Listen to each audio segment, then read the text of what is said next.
সরকার পতনের পর অনেক জেলাতে আওয়ামী লীগের পদধারীর ঠিকাদাররা পালিয়েছেন, ফলে বন্ধ রয়েছে অনেক অবকাঠামোর কাজ। সংশ্লিষ্টরা বলছেন, উন্নয়ন কার্যক্রম যেন বন্ধ না থাকে তা নিয়ে তৎপরতা অব্যাহত রয়েছে। এদিকে ভোগান্তি দূর করতে দ্রুতই কার্যকর পদক্ষেপ চান ভুক্তভোগীরা। সরকারের পট পরিবর্তনের পর থমকে আছে রাজশাহীর অনেক প্রকল্পের কাজ। নগরীর বক্ষব্যাধি হাসপাতালে পুকুরের সৌন্দর্যবর্ধন ও প্রতিরক্ষার প্রাচীর নির্মাণে 13.5 কোটি টাকার কাজটি করছিলেন যুবলীগ নেতা তরিদ আল মাসুদ রনি। তবে গত 5 আগস্ট থেকে তিনি পলাতক, তাই কাজ বন্ধ। 2 নামে 7টি কাজ ছিল রনির কাছে। একইভাবে আওয়ামী লীগ নেতা মোখলেসুর করছিলেন 6টি কাজ। 5 আগস্টের পর বেশ কিছু রাস্তার ও ড্রেনের কাজ বন্ধ থাকায় দুর্ভোগে বাসিন্দারা। সরকার পদত্যাগ করেছে, তার জন্য কাজকাম বন্ধ, ঠিকাদারও পালিয়ে গেছে। এখানে মানুষ যে বসবাস করছে বা দোকানপাট হচ্ছে, একটা কর্মসংস্থান হতো। এই অবস্থায় নতুন ঠিকাদার নিয়োগের কথা ভাবছে সিটি কর্পোরেশন। যদি কোনো ঠিকাদারকে পাওয়া না যায়, তার বিরুদ্ধে নোটিশ আরোপ করে বাকি টেন্ডারে যতটুকু ছিল বাকিটুকু পেমেন্ট যে অনুযায়ী নিষ্পত্তি করা দরকার সেই অনুযায়ী নিষ্পত্তি করে তাদেরকে বাদ দিয়ে নতুন করে রিটেন্ডার করে করা হবে। আওয়ামী লীগ সরকারের পতনের পর বন্ধ খুলনা মহানগরীর প্রবেশদ্বার গল্লামারী সেতুর কাজ। 4 লেন সড়ক হলেও ময়ূর নদীর ওপর 2টি সেতুর একটিও নির্মাণ শুরু হয়নি।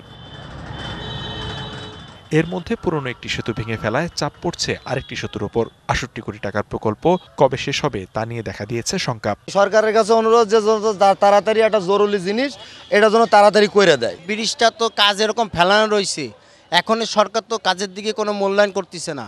রিগেল এম্পোরিয়াম হানিবার্ড অফারে জিতে নিতে পারেন ইন্দোনেশিয়ার বালিতে স্বপ্নের হানিমুন।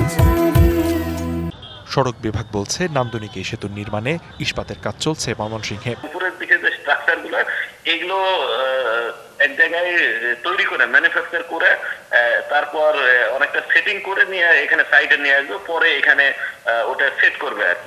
উন্নয়ন কাজ ব্যাহত বরিশালেও। নগরীর 30টি ওয়ার্ডে 431 কিলোমিটার সড়ক সহ ড্রেনেজ নির্মাণ ও সৌন্দর্যবর্ধনের কাজ থমকে আছে।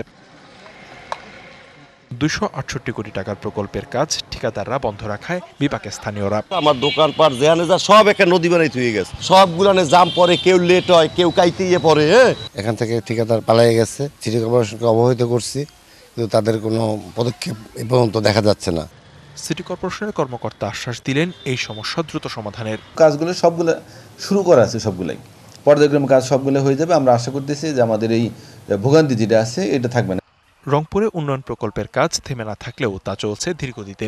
ঠিকাদাররা আওয়ামী লীগের হওয়ায় সড়ক ও জনপথ, এলজিইডি ও গণপূর্তের বেশ কিছু কাজে এই অবস্থা। 4-5 বছর ধরে চলছে, কাজের কোনো দ্রুতগতি নেই। কাজ চলতেছে, সরকারি কোনো ইঞ্জিনিয়ার বা এসও এসডু এরা ঠিকভাবে আসে না। তবে সব প্রকল্পের কাজই এগিয়ে নিতে সচেষ্ট কর্তৃপক্ষ। বরাদ্দর কোনো সমস্যা নাই। 6টা কাজ চলমান আছে, 6টা প্রজেক্ট।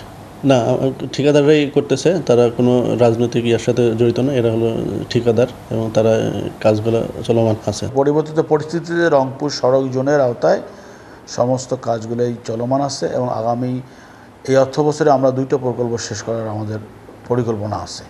ভোগান্তি কমাতে উন্নয়ন প্রকল্পগুলোর কাজ দ্রুত শেষ করতে তদারকি বাড়ানোর দাবি ভুক্তভোগীদের। লিখনকান্তি ভৌমিক, ডিবিসি নিউজ ডেস্ক।